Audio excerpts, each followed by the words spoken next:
केन्द्रापड़ार से गाँटी हठात ओडिशार चर्चित हो उठिला। समस्त खबर कागजर प्रथम पृष्ठा मंडन कर पकाइला गाँटी। तेबे भलरे नुहे एक मंद कारण पाई थिला एही चर्चा।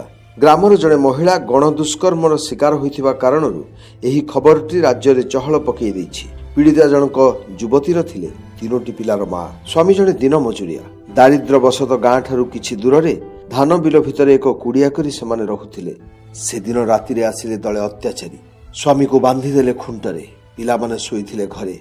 बाहरु बंद करदेले कबाट। टेकी नेले महिला दूर को। तापरे गणदुष्कर्म करी छाड़ी दे चली गले। आमे जाई सेदिन गाँ रे पहुंचवा पूर्वरु आमर जड़े परिचित व्यक्ति मते टेलीफोन करी जणाइले जे गाँ को रास्ता बंद हो जाइछि। गाँर युवक माने रास्ता रोक करिसेंती। रास्ता रोकर कारण हैला गाँर बदनाम को रोकिबा। या भितरे विभिन्न नेता नेत्री विवृत्ति देवा द्वारा गाँर नाटी बहुल भाव में प्रचारित होउछि ओ एपरि खराब कारण पाई प्रचार जोगु ग्रामर बदनाम होउछि बोली सेमाने तार प्रतिवाद करुथिले। सेमाने शपथ नैथिले जे एणिकी कौनसी नेता नेत्री बा गणमाध्यम को गाँ भितर को छाड़िबे नाही। सेमाने तेणु दरी पकाई मुख्य रास्तार बसी जाइथिले। माछी पड़िले नवखंड अवस्था। ठीक समय जड़े बंधु आमको सूचना देदेले। तेणु आमे रास्ता बदलैलु। ग्रामर मुख्य रास्ता छाड़ी अन्य एक रास्ता बहु दूर रखिदेलु गाड़ी।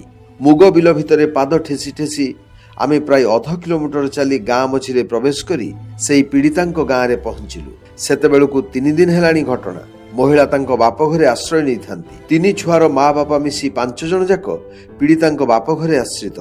बाप घरे तांको भाई माने बापा मांको ठारू अलगा होई रहुथिले। सेमाने 5 प्राणी कुटुंबंकु चलैबार सामर्थ्य नाही कही एडेई गले। तेणु बुढ़ा बुढ़ी उपरे 5 जन को चलाइबा दायित्व पड़िला। अपनिंदा भयरे पीड़िता और तांको स्वामी जाई पारुनाहांती कामकु। 3 दिन धरी सेमानंकु चलैबा भितरे घरु सरीगलानी चाउल। संतर्पण रे पीड़िता बाहरिले अगणाकु। मो सह जाइथिले जणे अध्यापिका। तेणु से कथा आरंभ कले पीड़ितांक सह। पीड़िता सेतेबेलकु 5 थर तांको जंत्रणार कथा बखाणी सारिथिले विभिन्न लोकंकु। प्रत्येक दिन केही ना केही आसुथिले ओ सेई कथा से कहि चलिथिले। तेणु मु अध्यापिका को कहली घटना संपर्क में आमर जानिबार आवश्यकता कम। वर्तमान स्थिति संपर्क में जानिबा जरूरी। एबे प्रगल्भ भाव में पीड़िता तांको दारिद्र्यर कथा कहले केमिति 3 दिन भितर तांको पाखरे थिबा 1500 टंका खर्च होई गलानी। थाना और केन्द्रापड़ा दौड़ी दौड़ी केमिति सेमाने नयांत होई गलानी। चापा स्वर रे बखाणिले भाउज और भाई मानक व्यवहार विषय रे विस्तृत कले आम आगरे ग्रामवासी केमिति तांकर ग्रामर बदनाम भयरे सेमानंकु बाहर करि देबाकु बसिछन्ती। वर्तमान तांकर बड़ चिंता हेउछि जे आसंता काली खाइबे कोन। लोकलज्जा रे घरु बाहरी पारु नाहंती सेमाने। पिला माने जाई पारु नाहंती पाठ पढिबाकु। बापा मांको घरे आउ अधबस्ताए चाउल बाकी अछि। तेणु चिंता हेबे गणदुष्कर्मर नुहे, चिंता हेउछि पेट। आमे तटस्थ हेलु। मो सांगरे नैथिबा टंका तक महिलांको हातको बढ़ेई देला बेले लागुथिला जेमिति अर्धाधिक दुख तांकर लिभि जाउछि। एतिकी बेले गाँ भितरु पाटीगळ सुभिला। आमे टिके भयरे पछकु अनेलु। किए आसिला गाँ को, को बाटे आसिला, धर तांकु, देखि नबा, एमिति सब चित्कार गाली सुबुथाय आमको। तेणु आमे उठी ठिया हेलु। पीड़िता आमको आश्वासन देले। कहिले मु भी एई गाँर झियो। किए मरद पुओ अछि, आसु हाथ देव आपणको उपरे।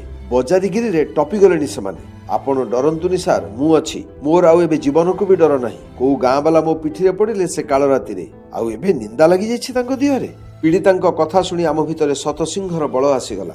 आमे गाँ मझिरे हेला बेलकु आम चारिपटरे 100 रु ऊर्ध्व लोक। चलिला जुक्ति तर्क और कथा कटाकटी। हठात दूरରୁ रास्ता रोक करुथिबा युवक मानक उद्देश्य रे से पीड़ितांको गला फटा गाली वर्षण हैला। समस्ते चुप हे गले। दुई कड़क घुंची गले समस्ते। आमे मुग बिल टपी जाई बसिलु गाड़ी।